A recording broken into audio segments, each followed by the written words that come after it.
Le grand dialogue. Le grand dialogue de l'émission de débat du studio Tamani sur votre radio. Le grand dialogue. Les forêts classées sont-elles en danger au Mali? Moins d'1% de la superficie du Mali constitue les forêts classées et périmètres de protection. Ces forêts classées font l'objet d'occupations et d'exploitations anarchiques, entraînant leur dégradation, voire leur disparition. Alors, quel apport sur le plan économique? Quels sont les enjeux de la gestion de nos forêts classées? À quoi faut-il s'attendre si on n'agit pas maintenant? Nous répondrons dans ce grand dialogue à ces questions et à d'autres avec nos invités qui sont le colonel-major Mamadou Lamine Sissoko, il est de la Direction nationale des eaux et forêts. Bonsoir. Bonsoir. Tidjane Silla est de la Société de gestion forestière Abdoulaye Halidou Sissé. Bonsoir. Monsieur Lasseni Traoré, spécialiste des questions environnementales, est sur ce plateau en tant qu'analyste. Alors je suis Aliou Sidibé à la présentation. À la mise en onde, il y a Nouhoundire. Le grand dialogue. Les forêts au Mali connaissent aujourd'hui une dégradation spectaculaire occasionnée par l'action de l'homme et du climat. La reconstitution à travers la régénération naturelle et même le reboisement sont très souvent compromises. Alors, comment se portent les forêts classées au Mali? Une question toute simple, Mamadou Lamine. Alors, qu'est-ce qu'une forêt classée? Merci. Je remercie le studio Tamani de nous avoir invités à ce débat pour répondre à votre question. Une forêt classée, c'est une forêt limitée avec un acte juridique qui gère un massif. Voilà la définition d'une forêt classée. Alors, pourquoi une forêt classée dans notre pays? Un exemple, par exemple, des réussites et un exemple d'échec, s'il y en a. Bon, au Mali, je prends le cas de la forêt classée de la Faya. Elle a des objectifs au départ. Ça a été créé depuis le temps colonial. C'était pour approvisionner le chemin de fer Bamako-Dakar, n'est-ce pas, pour les trains. Donc, à la suite, nous constatons que c'est une forêt qui sert de poumon, n'est-ce pas, pour la capitale du pays, Bamako. Donc, c'est pour vous dire que sur le plan aussi puits carbone, c'est une forêt, n'est-ce pas, qui absorbe le carbone dégagé à travers le pays. Donc c'est pour vous dire que c'est une forêt qui a vraiment une importance écologique et une importance économique. Voilà l'importance de la forêt la Faya au niveau sur la route de Ségou. Ok. Lasseni Traoré, alors on a posé cette question, pourquoi une forêt classée au Mali? Est-ce que vous avez peut-être un exemple de réussite ou bien d'échec dans le cas du Mali? Merci de nous avoir donné cette opportunité. Je remercie Studio Tamani, toujours. Je crois que c'est des plateaux qui vont servir de cadre aussi pour permettre à beaucoup de Maliens de comprendre un peu cet enjeu. Aujourd'hui, il faut le dire, c'est vraiment crucial. Nos forêts sont menacées. Forêt classée, je crois qu'il y a eu des séries de législations, des textes dans le domaine d'exploitation et de gestion des forêts. Ce qu'il faut remarquer, c'est qu'à partir des années 1991, il y a eu beaucoup de changements. Les textes de 1993 qui ont amené l'idée de la décentralisation ici, de la révolution de mars 1991, nous avons suivi des séries de textes où les premiers textes de la décentralisation de 1993 jusqu'en 1996 mettent l'accent sur les différents domaines qui sont répartis entre l'État, les collectivités et les particuliers. Donc, le domaine qui appartient à l'État, c'est des domaines qui sont classés pour les besoins. On va en arriver au domaine, mais précisément un exemple de réussite ou bien d'échec du pourquoi de la forêt classée au Mali. Oui, un exemple de réussite, nous pouvons citer les massifs de Bougouni-Yanfoïla, aujourd'hui qui est en période d'exploitation permanente et qui est confiée à des partenaires d'exploitation. Je crois que c'est des aspects qu'on va aussi toucher. Les cas d'échec, je crois que c'est ça la question aujourd'hui qui nous préoccupe. Parce que l'inquiétude, c'est que ces forêts-là sont menacées de disparition. Donc il faut des mesures urgentes conjuguées avec les effets néfastes des changements climatiques aujourd'hui. Vraiment, c'est une préoccupation et qui interpelle tous les acteurs et à tous les niveaux. Comme c'est une question transversale, complexe, ça demande l'implication et la participation de tout un chacun. Alors, nous avons sur ce plateau Tidjani Silla qui est d'une société de gestion forestière qui s'appelle Abdoulaye Halidou Sissé, donc exploitant de bois. Alors, comment nos forêts sont-elles gérées au Mali? Bon, tout d'abord, je vous remercie. Je remercie le studio Tamani. Je suis très content de participer à cette émission. Parce que ça, c'est le nez de la guerre, la question dont vous posez. Parce que le problème, c'est quoi? En 2010, le 12 juillet 2010, il y a eu une loi qui a été légiférée par l'Assemblée nationale, la loi 010-028 du 12 juillet, promulguée par le président ATT à son temps. Cette loi, je dirais, c'est la bonne loi. Pourquoi c'est la bonne loi? C'est la loi qui protège nos forêts classées et nos forêts non classées. Maintenant, cette loi n'a jamais été applicable par défaut des autorités. Ça, je le dis haut et fort, par défaut des autorités. Parce que vous savez, pour qu'on soit un exploitant forestier, il faut avoir la carte d'exploitant qui est payée annuellement et par région 100 000 francs. Ça, c'est ceux qui font le bois d'œuvre. Ceux qui font le charbon et le bois de chauffe, ça c'est 15 000 francs annuellement et par région. Le gouvernement s'acquiert de ces montants, mais ces montants, les 85% de ces montants sont reversés dans la forêt classée. Et ces montants n'ont jamais fait l'objet de transparence. Donc quelque part, les exploitants forestiers se disent biaisés par cette loi qui ne fait que récupérer les montants que les exploitants versent au sein de la recette nationale, au sein du trésor. Mais normalement, le travail qui doit être fait n'est jamais fait. Parce qu'on a parlé de la décentralisation. Et jusqu'à présent, ça c'est le problème crucial. Les exploitants et les agents forestiers sont confrontés au problème de la décentralisation. Parce que les maires de communes disent que ça c'est leur patrimoine, c'est dans leur terroir. Maintenant, nous exploitants, nous ne savons plus quel pied danser parce qu'on s'est dit que le gouvernement a donné l'autorité à la Direction nationale des eaux et forêts pour le contrôle. Parce qu'avant, comme monsieur le disait tantôt, c'était dans le temps colonial. L'approvisionnement était fait entre l'axe Dakar-Bamako. Maintenant, les colons se disent, comme la forêt même peut se produire ou bien avoir des ressources au sein même de son exploitation, donc ils ont arrêté leur financement. Colonel-major, une réaction? Bon, juste pour faire comprendre mon partenaire exploitant, le Mali, à travers son service des eaux et forêts, qui a été créé depuis au temps colonial, a toujours eu des lois qui gèrent les ressources naturelles. Et bon an, mal an, ces lois sont révisées en fonction des réalités du moment. Et si je prends le cas de la loi dont il parle, c'est la loi 10-028 qui a remplacé la loi 04. Quelle est la différence entre les deux lois? Fondamentalement, à travers la loi qui a abrogé 04, qui est la loi 10-028, le problème qui se pose, c'est l'exploitation dans une zone sans plan d'aménagement. De la création du service des eaux et forêts jusqu'à nos jours, toutes nos lois ont géré cet aspect de la chose. C'est bien vrai que c'est un bien commun. La forêt a toujours besoin d'être planifiée en termes d'exploitation. Voilà pourquoi en termes de gestion des ressources naturelles, on a toujours, il y a un article qui dit toute forêt doit faire l'objet d'un plan d'aménagement préalablement à toute exploitation et approuvé par arrêté du ministre si c'est une forêt classée.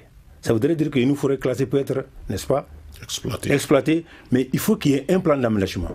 Le plan d'aménagement veut dire quoi?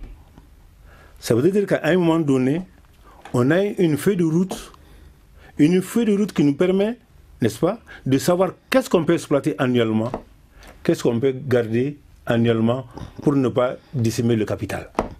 Voilà pourquoi la loi s'appesantit sur cet article pour dire que, obligatoirement, pour toute exploitation, que ce soit l'exploitation par rapport au bois d'œuvre, que ce soit l'exploitation par rapport au charbon, que ce soit l'exploitation par rapport au madrier ou autre exploitation, en tout cas en direction des ressources forestières, il faut un plan d'aménagement.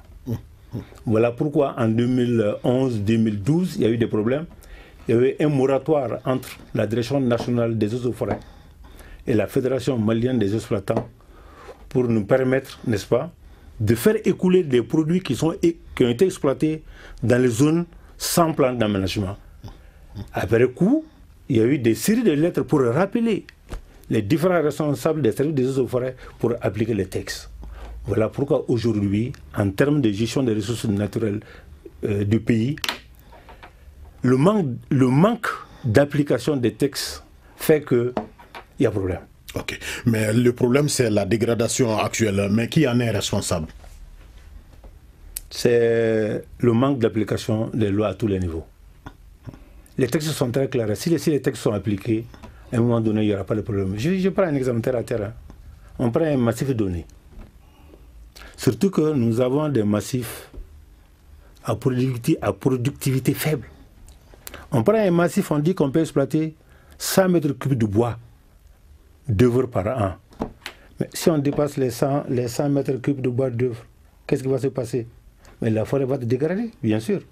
Voilà pourquoi à un moment donné, on s'est dit que ce plan d'aménagement, c'est le point essentiel de la loi qui fait que actuellement les forêts sont dégradées. Parce que par endroit, les plans d'aménagement ne sont pas établis. Par endroit, les plans d'aménagement ne sont pas respectés.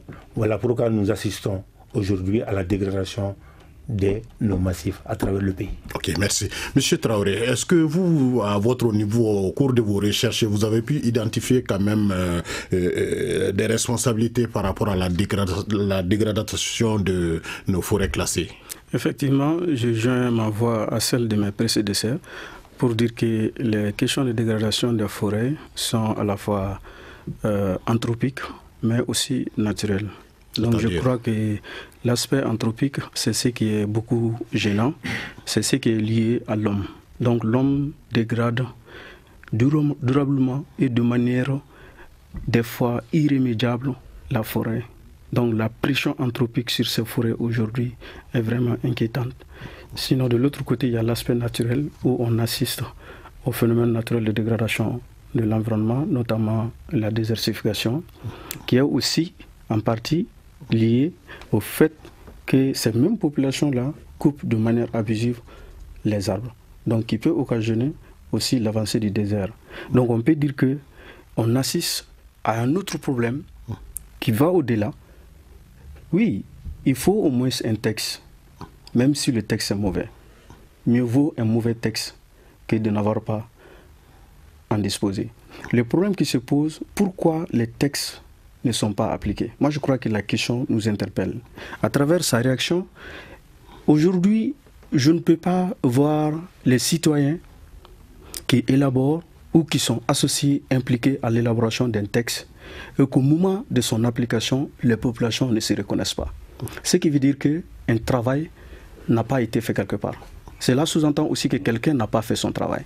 C'est pourquoi vous allez voir dans les différentes conventions qui sont issues de Rio, notamment la convention sur la diversité biologique, la convention sur la lutte contre la désertification et la convention cadre des Nations Unies sur le changement climatique, mettent l'accent sur l'implication des populations au processus de prise de décision. Donc si les populations suivent, sont impliquées du début du processus, pendant le processus et après le processus, il va de soi que ces populations se reconnaissent dans ces textes et l'application ne posera pas de problème. Vous écoutez Studio Tamani, votre avis nous intéresse. Écrivez vos commentaires et suggestions sur la page Facebook et dialoguez avec nous. Studio Tamani, c'est aussi les réseaux sociaux. La faune terrestre et les ressources halieutiques ont été influencés de façon négative. Les besoins croissants des consommateurs, des consommations des populations et les aléas climatiques ont contribué davantage à accentuer cet état de fait. Alors, nos forêts sont-elles absolument bénéfiques? Alors, qui profite de l'exploitation des forêts classées? Colonel-major. Bon, en termes de bénéfices, les forêts sont d'abord bénéfiques pour le pays. En termes de bénéfices écologiques, comme je le disais tantôt, ces massifs sont des poumons du pays. C'est à travers ces forêts que le pays respire. Donc, un pays sans forêt, vous savez, les pays désertiques, en termes de climat, en termes de température, vous voyez combien ça fait. Donc, c'est pour vous dire que, en termes écologiques, ça, c'est son importance. Okay. Monsieur Tidjani Silla, alors vous êtes exploitant forestier. Tout à fait. Quels sont les bénéfices dont vous en tirez? Bon, premièrement, je dirais que les bénéfices, c'est le pays qui en tire le premier sur le plan économique. Je prends un exemple sur le vin. Le vin, c'est un arbre arrivé à un certain moment. Un exemple bien donné, sous le contrôle du colonel-major. Il y a un microbe qu'on appelle le pourridier. Quand ce pourridier rentre dans le vin, ça détruit sa valeur économique. Le gouvernement, l'administration, c'est-à-dire le ministère de l'Environnement et du Développement durable, qui ne font pas leur travail. Parce que les exploitants payent pour couper, pour faire l'exploitation. L'argent là, ça va où? Monsieur le colonel-major, il disait tout de suite que il faut un plan d'aménagement, selon la loi 010-028 du 12 juillet 2010, que nous avons été affrontés sans être d'accord. À l'époque, c'était le ministre Tchémon qui était dans les affaires. Bongo Namaïga était le directeur national. On s'est dit non, il faut qu'on discute. Nous sommes les premiers acteurs. On ne peut pas avoir une épaule d'Amoclès sur nos têtes. Il faut que nous comprenions la loi. Mais le fonds d'aménagement là, nous étant exploitants, on est conscient qu'il faut un plan d'aménagement pour faire l'exploitation, mais la loi est tellement caduque et l'administration forestière, je m'excuse du terme, n'est pas à la hauteur de sa responsabilité. Parce que qui fait respecter la loi? C'est ça le problème. Nous avons voulu respecter la loi. Nous avons accepté la loi. Mais l'application, c'est au niveau de l'administration. Je vous donne un exemple tout de suite. L'ancien directeur, M. Kamara, qui était venu, après je ne sais pas quel directeur là, il a fait une lettre circulaire en interdisant la coupe du bois. Comme je vous le disais tantôt dans le couloir, tout ce qui est interdit à l'homme, c'est ce que l'homme aime. Un exemple, en 2005, quand Nangouma était dans les affaires, il était le ministre de l'Environnement, les bois qui ont été coupés anarchiquement en Madrake, Malikono. Maintenant, un directeur national, tu donnes une lettre circulaire, sans plan d'aménagement, pas d'exploitation. D'accord. Mais qui doit faire les plans d'aménagement? Point d'interrogation. Okay. Qui doit faire les plans d'aménagement? Okay. On s'est dit, excusez-moi, on s'est dit, d'accord, nous exerçons de l'argent.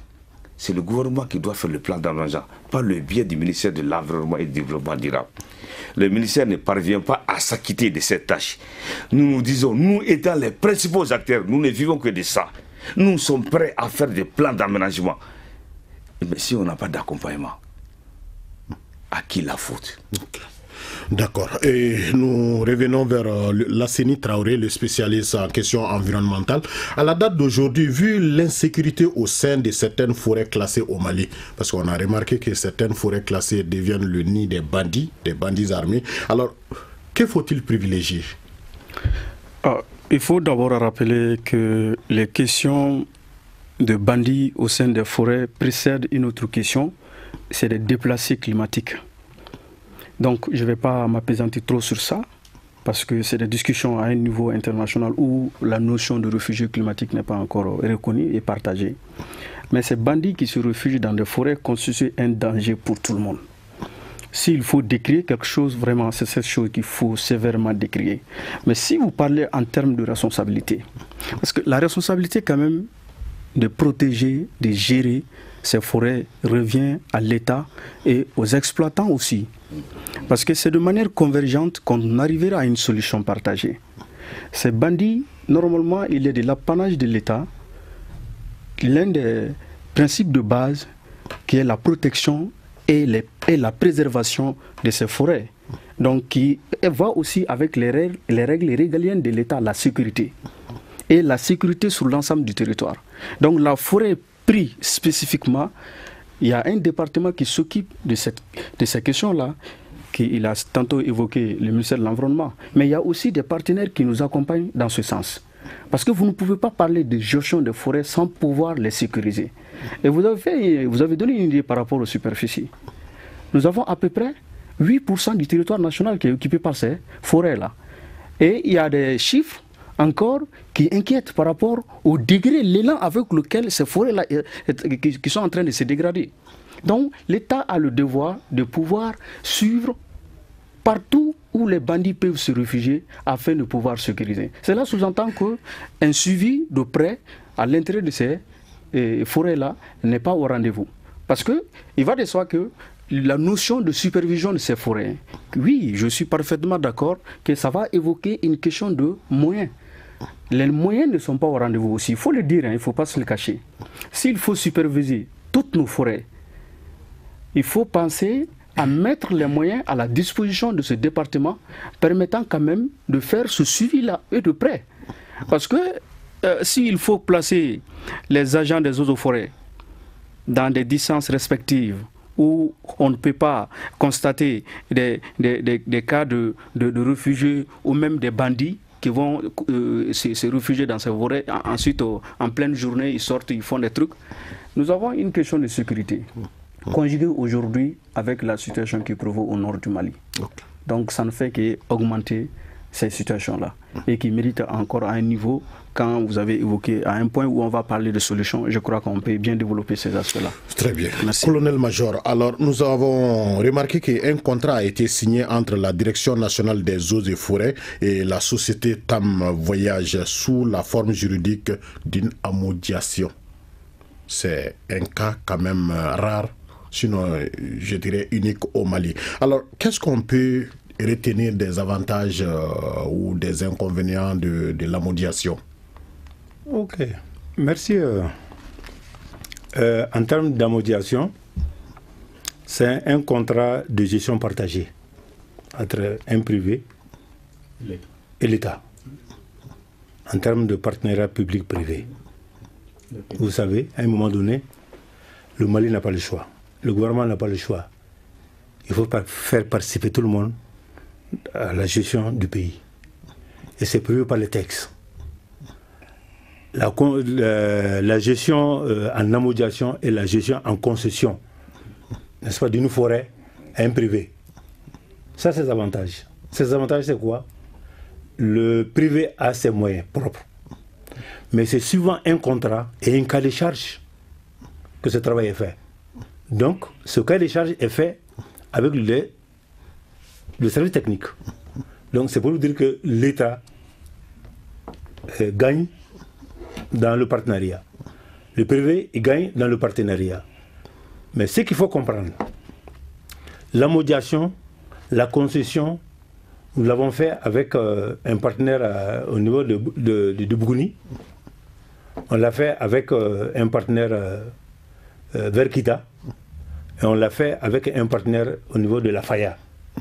Je dis jusqu'à date, pour le moment, il n'y a pas eu d'évaluation des différents contrats et des cahiers de charges pour savoir est-ce que ces contrats sont en train de bien marcher.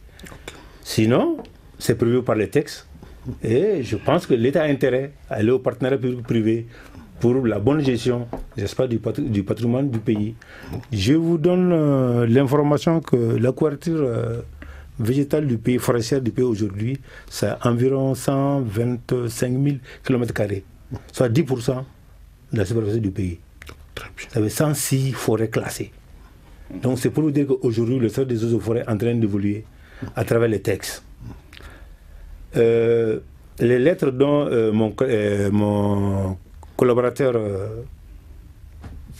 comment on l'appelle Mais justement, on veut le faire réagir par rapport à l'amodiation, parce que tantôt il était en train d'indexer l'État, parce que tout simplement l'État n'était pas en mesure d'élaborer les plans quand même d'aménagement pour le remplacement des forêts exploitées. Alors, Monsieur Sylla, oui. Pourquoi vous, en tant qu'exploitant, vous n'allez pas vers cette question d'amodiation en général? Merci de votre question. Parce que vous dites, quand on dit exploitant forestier, il y a ceux qui font le bois de chauffe, le charbon, le bois d'œuvre. Je m'arrête là. Vous voyez. Donc, il y a une loi qui précise cette exploitation. L'amodiation, nous, c'est pas trop notre fort. Comme il a parlé de M. Koulibaly, de la Faya, ben c'est des milliardaires, ils ne sont pas comme nous. C'est comme je dirais que nous sommes nés dans le bois, gagnés dans le bois, et puis on est comme ça.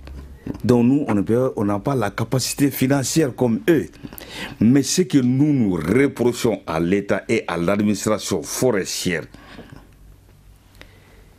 les montants que nous versons au niveau du trésor là pour faire les plans d'aménagement, nous avons été d'accord avec le plan d'aménagement. Oui, mais ça c'est déjà entendu. Mais la question d'amodiation, est-ce que ce n'est pas autorisé par exemple pour un regroupement? Non, pour un regroupement, même individuellement. Le colonel-major veut réagir. C'est pour qu'on puisse un peu cadrer les débats par rapport à l'amodiation. L'amodiation, c'est une activité d'écotourisme, n'est-ce pas, par rapport à la zone Faya. Tout sauf exploitation forestière. C'est différent de ce qu'ils font.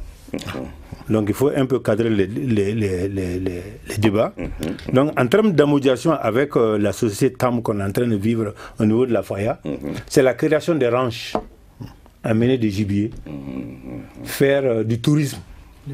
L'écotourisme. Au niveau de la zone de la forêt classée de la Faya et nous aider à protéger. C'est pour vous dire que, je dis, il y a un contrat, il y a un cas de charge. Et dans le contrat, tout est prévu là-dedans.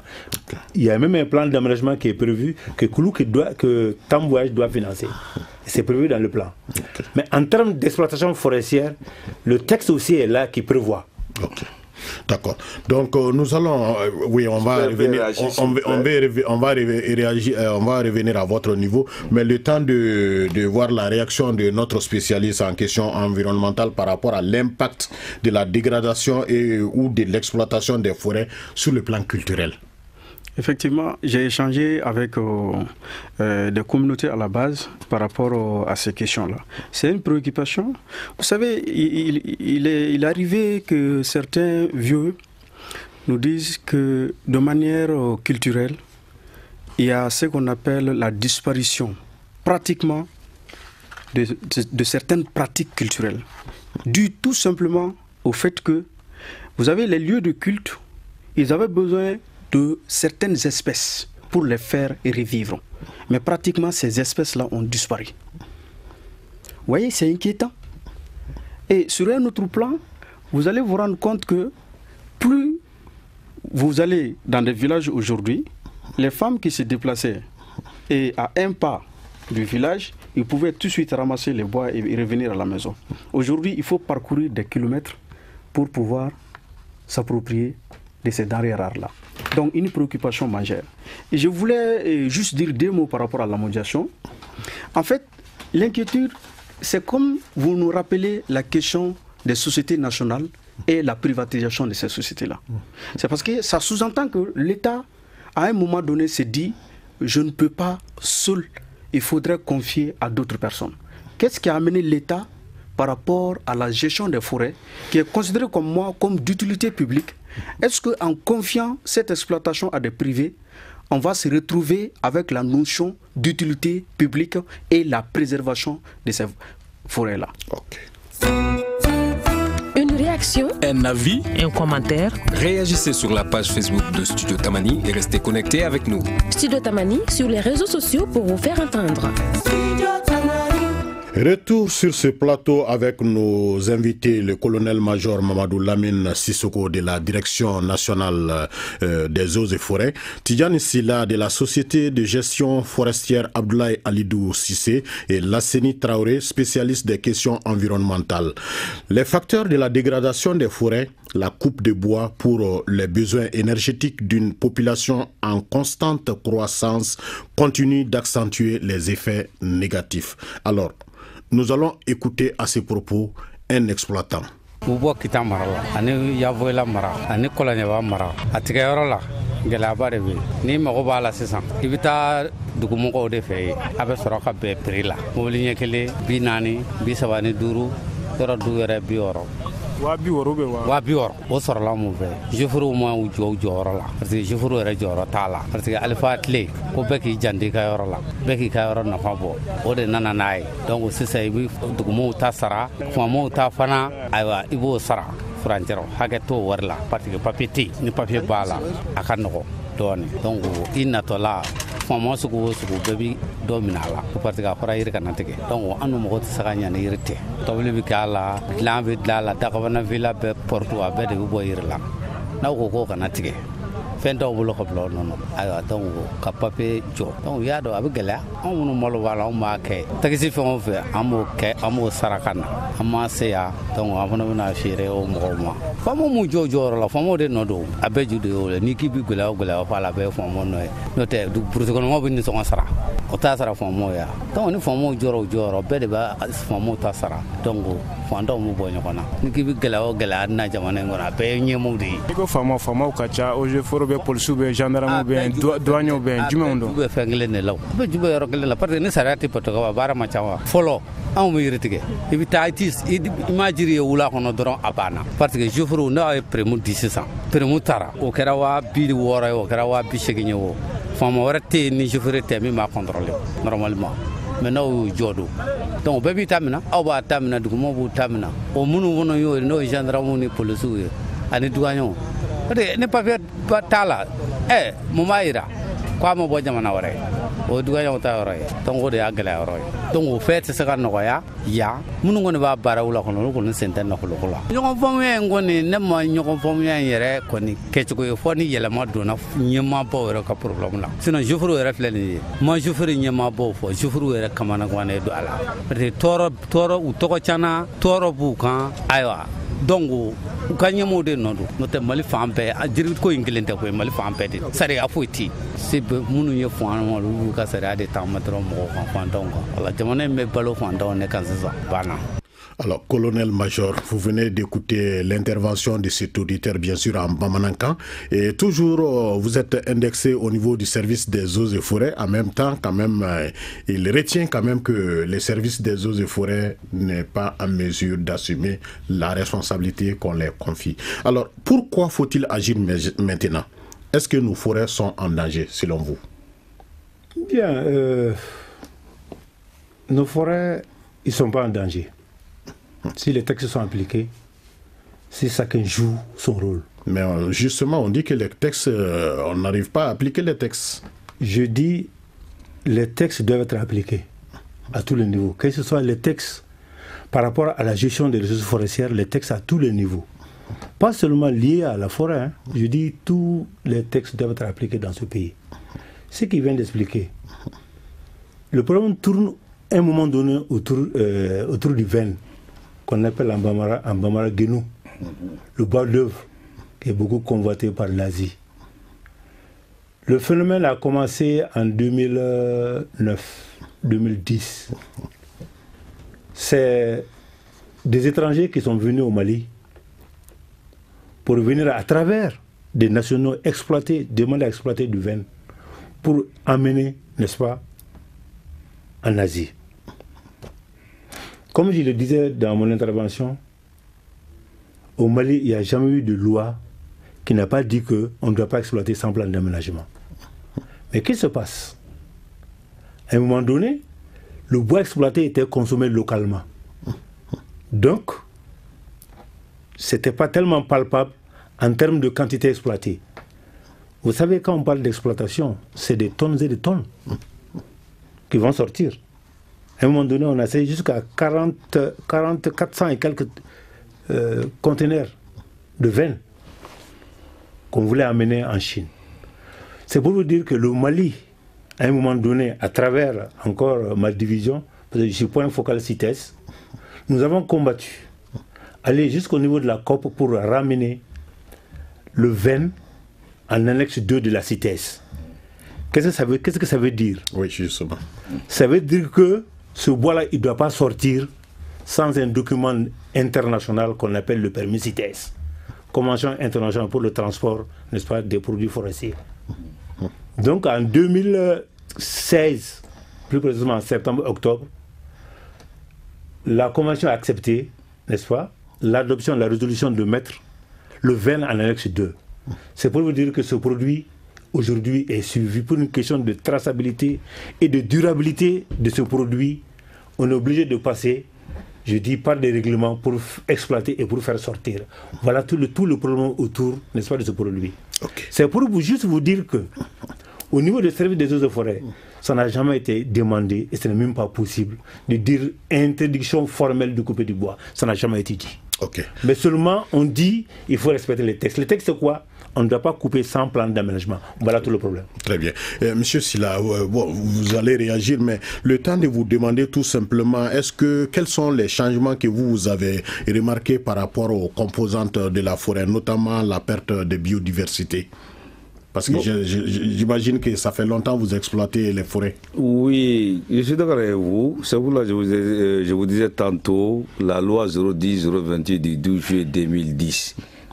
Nous avons accepté cette loi sans la comprendre ni la connaître. On a eu un moratoire de 3 mois pour expliquer aux gens. Est-ce que vous voyez? Maintenant, pour réagir automatiquement à ce que le colonel-major vient de le dire, cette exportation de veine dont le colonel-major fait allusion, j'ai été le premier, en tant que président de la Fédération nationale des exploitants forestiers, d'alerter la Direction nationale des eaux et forêts. On est en train d'exporter nos veines vers l'Asie. Est-ce que vous êtes au courant? À l'époque, monsieur Alassane Bongwana Maïga était le directeur national, son adjoint était Baïkoro Fofona. Ils disent non. J'ai dit non. Nous sommes des exploitants. Mais nous voulons l'exportation légale. Parce qu'il est dit, pour exporter le bois qui vient en territoire malien, il faut un permis d'origine, un permis de coupe, un coupon de transport, un permis de dépôt, et puis un permis de réexportation qui est signé par le directeur national, son adjoint, ou bien lui en tant que chef de division contrôle et réglementation. Les 3 signatures sont au niveau de Genève. Mais la Direction nationale des eaux et forêts n'était pas au courant. Le bois sortait illégalement avec la complicité des douaniers, des policiers qui étaient au niveau de la Sautelmois. À l'époque, j'ai été victime, j'ai dit je m'en fous. Moi, je défends mon pays. Vous dites Sautelmois? La Sautelmois. Okay. L'exportation s'est faite au niveau de la Sautelmois. Sautelco, pardon. Okay, Sautelco, voilà. Excusez-moi. Oui, justement, nous avons fait un tour dans la cour de la Sautelco, oui. Vous voyez? Mais la Direction nationale des eaux et forêts n'était pas au courant de ça. Donc, vous voyez? Donc, actuellement, comme le colonel-major vient de le dire, c'est-à-dire, je me suis dit, mais c'est l'administration forestière qui n'a pas été à la hauteur de sa tâche. Oui, ça a été suffisamment annoncé sur cette annoncé, donc il faut le dire, le redire, le répéter pour qu'ils prennent conscience. Ok, ça va venir. Alors, monsieur le spécialiste en questions environnementales, Lasseni Traoré, alors, est-ce que vous, au cours de vos recherches là, vous êtes parvenu à détecter un changement des composantes, c'est-à-dire les pertes de biodiversité au Mali? Effectivement, dans nos forêts? Merci de m'avoir interrogé par rapport à cet aspect. Je l'avais dit tantôt que le constat sur le terrain est inquiétant parce que nous assistons aujourd'hui à un phénomène où vous allez avoir une génération qui ne va même pas connaître certaines espèces. Et ça a déjà commencé il y a longtemps. Il y a beaucoup d'espèces qui ont disparu. C'est à la télé que vous allez voir ces espèces-là. Et pourtant, dans le temps, vous pouvez les rencontrer partout au Mali. Mais malheureusement, nous assistons à cela et il n'y a pas de mesures pour permettre d'assister à ce qu'on appelle à ces retours de ces espèces en mettant en place un cadre idéal. Oui, justement, voilà, mais quelle est votre proposition? Que faut-il faire pour renverser la tendance? En termes de solutions, je l'ai dit tantôt, c'est tous les acteurs qui doivent changer de comportement. Changer de comportement, dans un premier temps, en tenant compte du fait que les forêts ne sont pas pour les générations d'aujourd'hui. Les forêts nous ont été prêtées par les générations futures. Donc nous devons nous battre pour préserver ces forêts afin que les générations futures puissent mieux les exploiter. Et en dehors de l'aspect changement de comportement, il y a ce qu'on appelle faire en sorte que les acteurs à la base, les communautés à la base puissent être impliqués à tout le processus de prise de décision concernant la gestion de ces forêts. Un autre aspect, c'est de composer avec les acteurs sur le plan international. Aujourd'hui, nous crions, c'est vrai, nous sommes des Maliens, mais il faut aussi réputer la responsabilité à la communauté internationale, notamment les pays les plus industrialisés. Nous subissons les conséquences des déchets, des dioxydes de carbone qui sont produits par les grands industriels et qui contribuent à détruire notre environnement. Donc il faut dire, ils ont leur rôle à jouer. C'est vrai, beaucoup d'efforts ont été fournis, comme le temps est limité. On avait le marché carbone, oui, où le taux de carbone justement, a M. Sylla, rapidement, que faut-il faire pour renverser la tendance? Oui. Donc pour renverser la tendance, en 30 secondes. Voilà, monsieur le disait tantôt, il faut que chacun soit responsable dans sa responsabilité. En un mot, il faut que l'État soit responsable. L'État est irresponsable. Ça, c'est... Voilà. Ok, colonel-major. Moi, je ne serai pas trop loin. C'est toujours une prise de conscience à tous les niveaux. Surtout par rapport à l'application des textes. Okay, merci beaucoup.